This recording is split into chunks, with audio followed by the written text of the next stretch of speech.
Hi, grade 5 learners. Today I want to address something with you. We all know what bullying is and what it means to bully someone.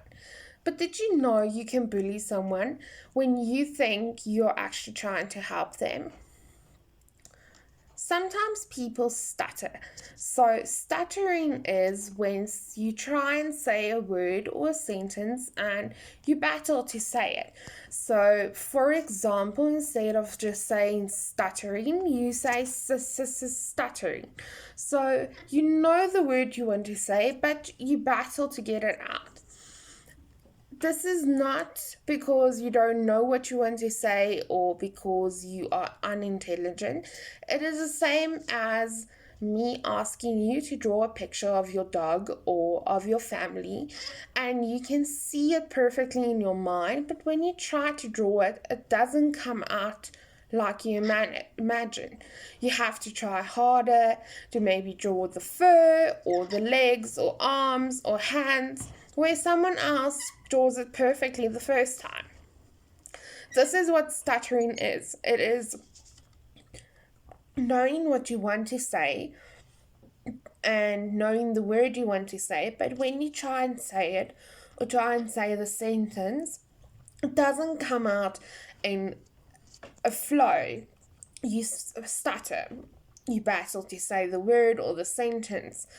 But when we as a class or classmates or as me as a teacher might think we are helping when we complete the word for the person or complete the sentence for them, we're actually doing a form of bullying because we are undermining the person. They know what they want to say and they know the word they want to say.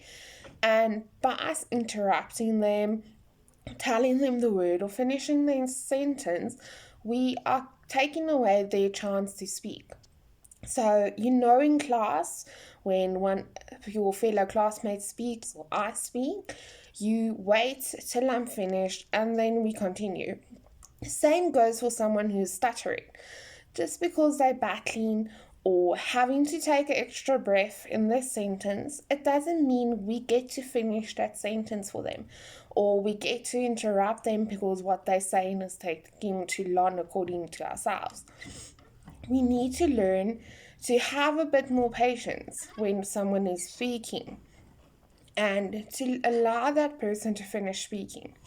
So, as a class, I want us to aim for this because when we do this, when we've completed the person's sentences or words or don't allow them a chance to speak, it means they feel more anxious and more stressed and more nervous, and it actually makes the stuttering worse.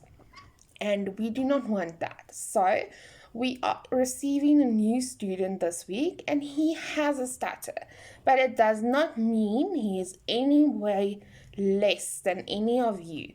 We allow him the chance to complete his sentences and his words without interrupting him because he knows what he is trying to say and he cannot help it. Just like some of us cannot draw perfectly or can't play football perfectly, he can't always say the words perfectly, even though he knows what he wants to say and what he is doing. It is out of his control, and we need to allow him to express himself without interruption.